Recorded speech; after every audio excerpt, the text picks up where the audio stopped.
Well, thank you so much for having me. Super excited to be here, share more about Impact 100 Cleveland and kind of my why and my meaning behind this.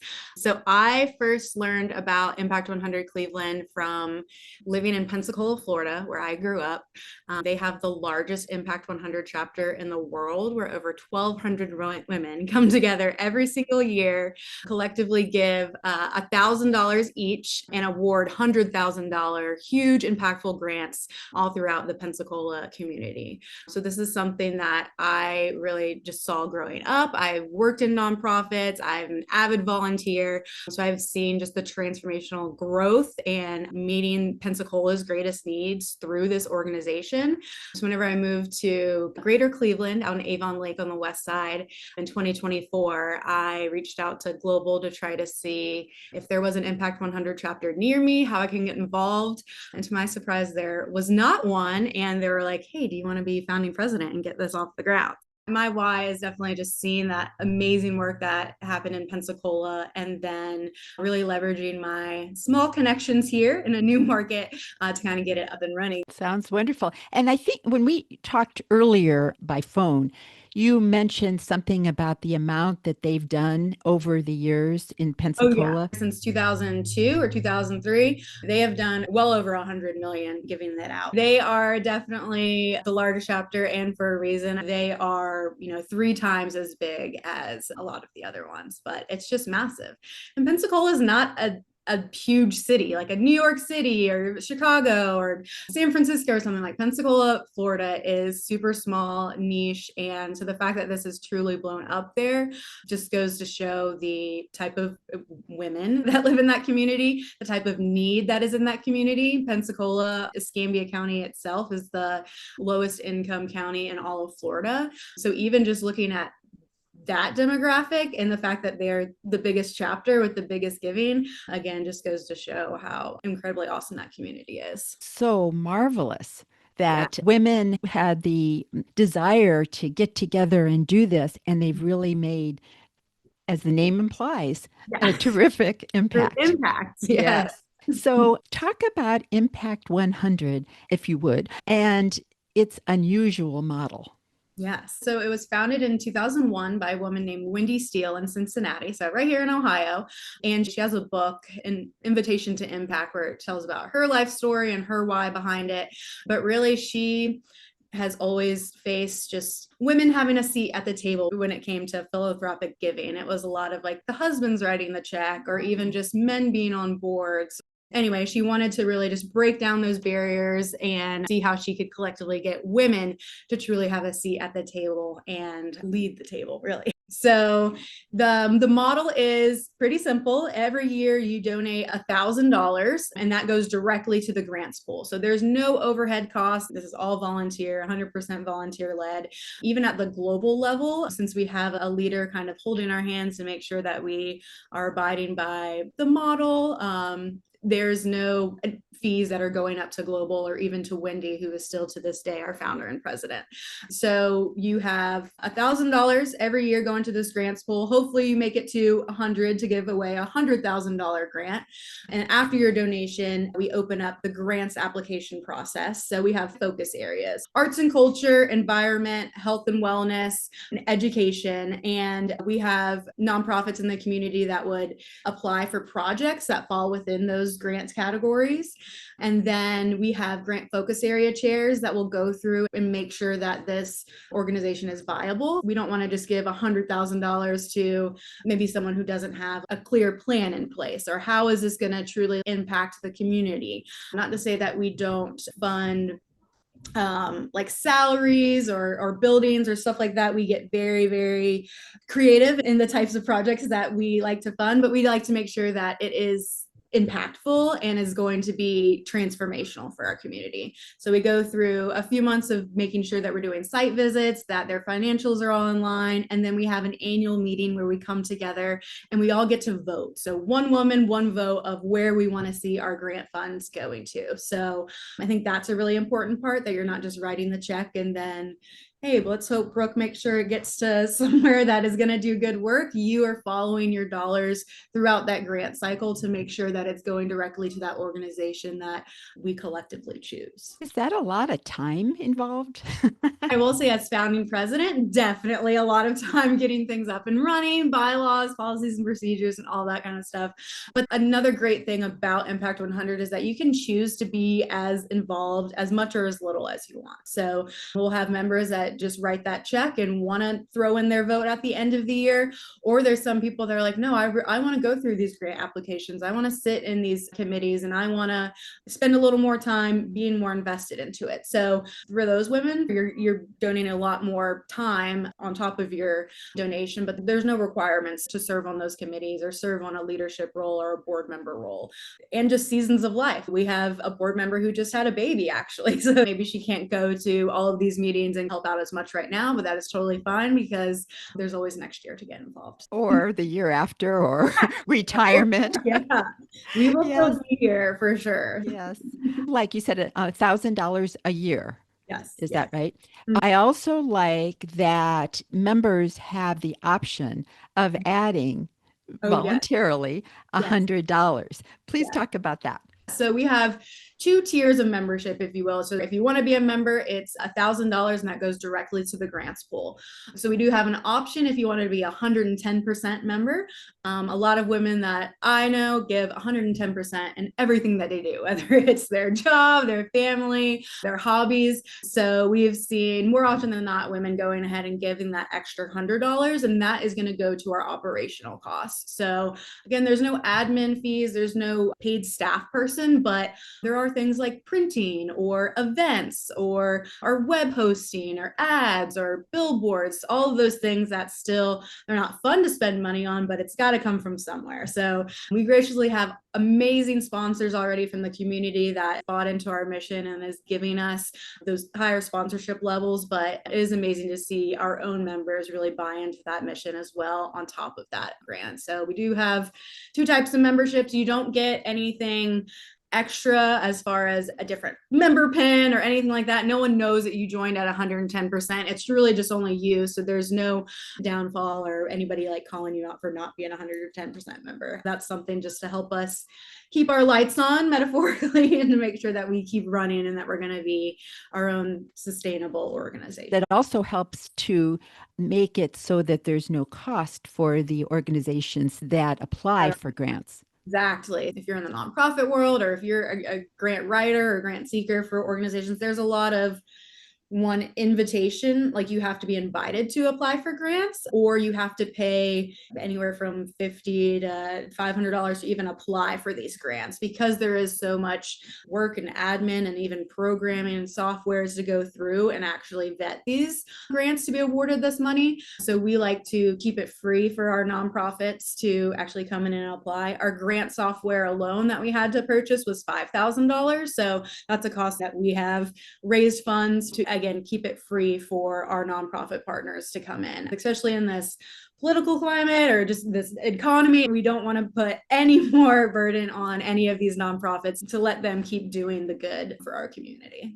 And also, important point, the 1,100 is tax deductible Yes, yes, or definitely. or 1,000 or 1,100. Yeah, since we are our own 501(c)(3), so that even that extra $100 is going straight to a nonprofit organization. So the entire thing is 100% tax deductible. We give you a receipt and we're able to take any sort of payment, whether that's a check, credit card. Some women use their DAF or donor advised funds. Some chapters, not us, will do like stocks or bonds or all of those types of things. We're not that robust just yet, but we try to make it as easy as possible to just submit payment however you'd like. What about you, Brooke? What drew you to doing volunteer activities? Because you're a member of Junior League too, Yeah. Yeah, correct? so I'm a member of Junior League. I'm on like the Parks and Rec Commission for Avon Lake. I've been involved in my early childhood PTA.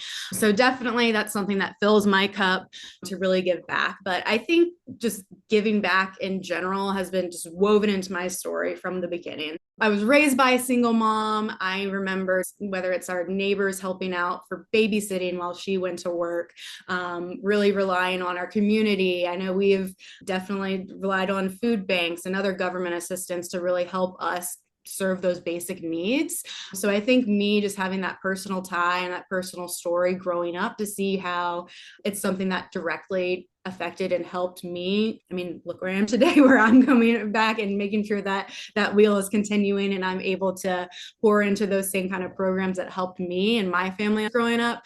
But really just those early experience really taught me that helping your neighbor isn't something extra. It's really just a part of being human. What are we here for? I mean, there you can go down a whole bunch of different rabbit holes to kind of see what the meaning of life is. But I truly think lending when you can, helping when you can, and just doing a little something good is really part of something that continues to light me up and fill my cup. That's wonderful. And it's important to note that you are working as well. Yeah. Yeah. I It is am, not, you are yeah. not a woman of leisure. Yes. No, that's what I was like. My husband definitely thinks I need to like sit on the couch, watch TV. I am a high achiever and like to be busy and like to always be doing something. And then having that extra layer of something that matters really, really helps me. And I'm a mom of two. So I have two young daughters, Ellie and Frankie. They're 4 and 2. So they're really another part of my why. I really want them to grow up and see kindness as a normal part of life. I want them to see me serve and to volunteer and to lift people up so they grow up believing those exact same things and that it's normal and something that they should truly do as well. That's lovely. Thank you. We need that. We Yeah. always need more kindness, Yes. compassion in the world. Always.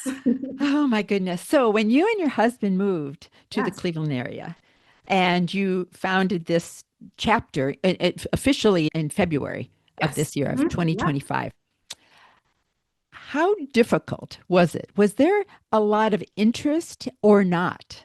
Starting something from scratch is never simple, right? Whether it's a recipe or building a whole organization or starting over with a new job. But there was definitely a lot of hiccups and a lot of bumps along the way. There was definitely interest, excitement, a lot of generosity from women across our region, but it was hard for me, especially coming to a brand new market. I grew up in Pensacola, lived there my entire life. So I think just the network that I had, joining Junior League, joining some of these other organizations, I was able to leverage my relationships there and kind of help spread the word. But I knew that I couldn't do it alone. So my very first task was to build a board of women that didn't look like me, that didn't have the same skill set as me, and fill those holes of things that I lacked. So I'm really good at marketing and communications and social media and building our website. Like I got that, but I've never applied for a grant. I have worked in the nonprofit sector, but I was more like volunteer management more than grants management. So I really was intentional about finding women who are smarter than me to make sure that we are building this as best and as well-rounded as possible.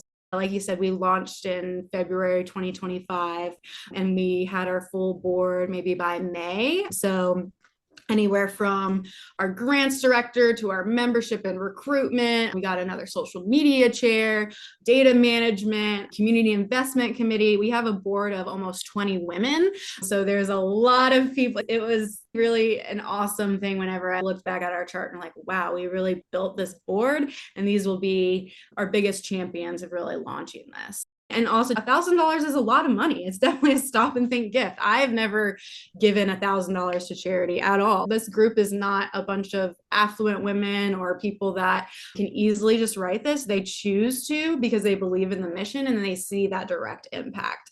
So that is something that I have definitely had a barrier with here. It's a brand new organization and you want me to write $1,000 to this organization, I think that's the biggest conversations. But we do have info sessions, and I think even though we're the first in Greater Cleveland, we're not the first in the world to really see this model blossom. Even the first in Ohio, which Yeah, is correct. interesting. Yeah, when Wendy Steele launched it in Cincinnati, People magazine actually picked up that story and made an article about her and how Pensacola got started because they were like maybe the second or third chapter. Her name was Debbie Ritchie and she was on a plane just reading the magazine and she was like, I want to bring this to Pensacola. Right away, they didn't get, 1,200 members like they have today, but over 20 years, it's just continued to snowball. What is your vision for Yeah. Impact 100 Cleveland? So I will say I'm very competitive, right? So my first question to Global was like, what's the chapter that started out with the most? And I want to beat that goal, right? So the goal was like 308 or something. The Northwest Florida chapter started a few years ago and they had their founding class with over 300 members. So I was like, all right, 308. Our goal is 309. That's my vision. That's what I want to do. But of course, our first deadline for our inaugural year is the end of this year. It's mid-November right now. So I don't think we're going to quite make the 300. So I think really any amount that we do award is going to be a success. We do have our big reveal that is happening in January 2026. Yeah, so we will announce our final number of the members that we have.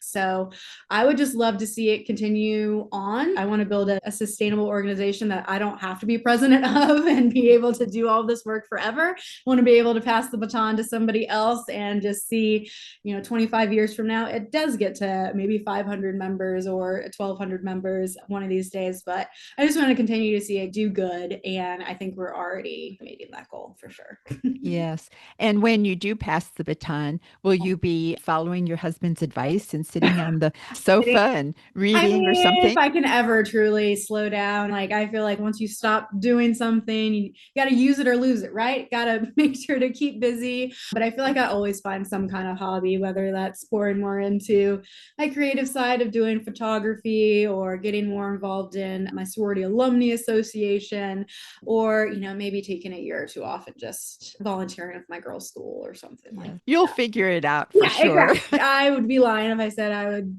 want to be sitting on the couch watching TV all the time, but I definitely know that I can't be on the go all the time. And I do have to make sure that my cup is filled and that I'm recharged before I continue to pour in others. So that is something that I've definitely learned. I'm passionate, want to do something, want to give back, but I got to make sure to take care of myself as well. And for more information, people can go to impact100cleveland.org.